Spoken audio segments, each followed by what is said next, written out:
12h55, il a suivi le procès de Jean-Charles Artaban. Il a réalisé les croquis d'audience, illustrateur mais aussi BDiste. Il a réussi à faire éditer les 2 premiers tomes de Castan, la BD sur laquelle il travaille avec son frère. Il est le 1er juin 1990 au Porcé Confidence, en tête-à-tête. Alexandre Morillon, bonjour et bienvenue. Bonjour. Le procès de Jean-Charles Artaban devant les assises, si vous ne deviez n'en retenir qu'une image. L'image de Jean-Charles Artaban, la tête entre les genoux. C'est vraiment la position qu'il a eue pendant la plus grande partie du procès. Et c'est vraiment celle-là c'est comme si on voulait savoir ce qu'il y avait dans sa tête et refuser.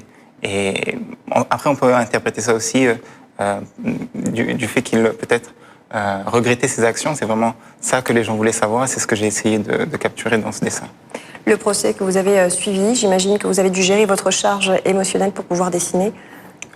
Oui, voilà. Comme c'était un procès assez compliqué sur le plan émotionnel, il fallait vraiment faire la différenciation entre ce qu'on ressentait quand on dessinait et faire son travail et rester professionnel et se dire que de toutes les manières, c'était un travail comme les autres. Et en regardant ces portraits, qu'est-ce que vous dites avec du recul, travail accompli ou pas?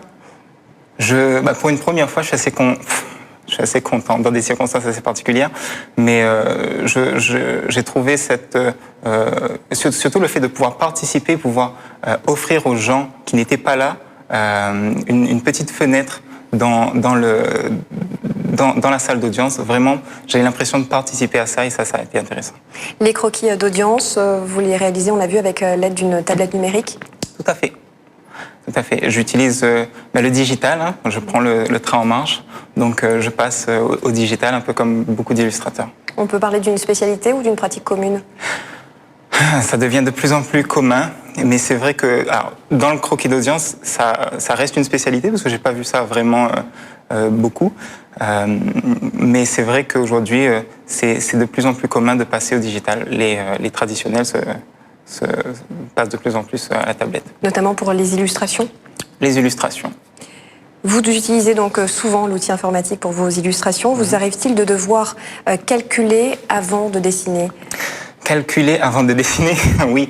En fait, quand on veut essayer de retranscrire outre ce qu'on ressent, mais là, quand il va falloir réaliser une illustration sur commande ou alors pour retranscrire une ambiance, il y a beaucoup de connaissances qui entrent en jeu. Donc on a la lumière, on a la couleur, on a les valeurs et beaucoup de facteurs physiques qu'il faut prendre en compte quand on dessine. Et c'est vrai que ça demande un peu de calcul. Et donner notamment l'illusion de la matière. Vous parliez de l'eau notamment, c'est compliqué, vous devez bien calculer. Oui, voilà. Alors il y a toute une théorie à apprendre. Et effectivement, il faut bien maîtriser la théorie avant de pouvoir s'amuser avec les matières et avec les couleurs pour pouvoir s'exprimer un peu plus librement. Si je vous dis Castan? C'est ma bande dessinée. C'est le projet sur lequel j'ai travaillé avec mon frère depuis plus de 5 ans maintenant. Et ça représente vraiment ma progression sur ces dernières années. On peut dire que votre frère écrit le scénario et que vous vous chargez de l'image. Exactement. Exactement. Qui fait le plus dur? Je ne sais pas qui fait le plus dur, mais en tout cas, je passe le plus de temps. Alors, par exemple, il peut très bien écrire sur une montagne, il y a 300 guerriers. Lui, il a pris 5 secondes à l'écrire. Moi, je vais passer 2 semaines à le dessiner. Donc, partant de ce principe. Mais bon, comme c'est ma partie préférée, je ne me plains pas du tout. Et qui s'occupe de la relecture? La relecture, il y a un comité, il y a mon éditeur, bien sûr. Il y a ma mère à qui je dois beaucoup et qui me permet effectivement de pouvoir dessiner et de pouvoir et qui passe derrière moi pour vérifier les petites erreurs et les choses qu'on n'a pas vues. Vous l'avez dit, déjà 2 tomes. Avez-vous eu du mal à trouver un éditeur?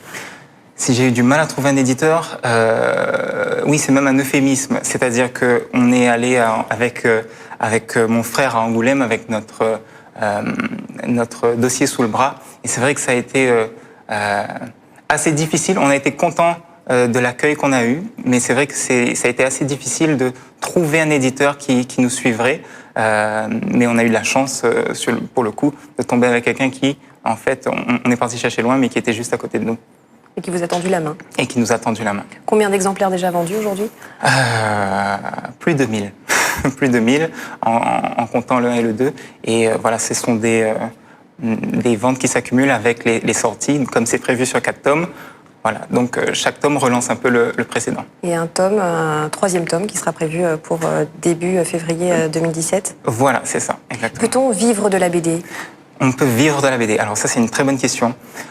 On peut vivre de la BD, il faut juste bien s'y prendre et s'y prendre suffisamment tôt, je dirais. Si on veut débuter dans la bande dessinée, on va passer beaucoup de temps en n'étant pas tout à fait rentable et le plus tôt on peut commencer, ou alors avec un second métier qui nous permet d'avoir une bonne assise, là oui, effectivement, avec les années, ça peut payer. Ce que vous dites et ce que vous assumez, mieux vaut être autodidacte que de suivre une formation. Hein. Et que de suivre une mauvaise formation, ou une formation qui n'est pas assez spécifique. Voilà. Si je vous dis Sparte? Sparte, c'est une formation, un site de formation en ligne que je lance avec des tutoriaux, avec différentes interviews aussi, avec des gens super talentueux, des gens très connus que j'ai la chance de croiser lorsque je suis dans des festivals. Et effectivement, c'est le but d'ouvrir cette porte à un maximum de personnes, d'amateurs, pour pouvoir apprendre la bande dessinée. Et de partager vos connaissances. Exactement. Merci beaucoup Alexandre Morellon pour ce tête-à-tête. On arrive au terme de cette édition, le 19h ce soir, avec Yolande Kabichama. Passez une très belle journée. Je vous donne rendez-vous demain à 12h30. Merci de votre confiance. Sur votre ordinateur et votre smartphone, l'info, partout, tout le temps, c'est sur l'info.re.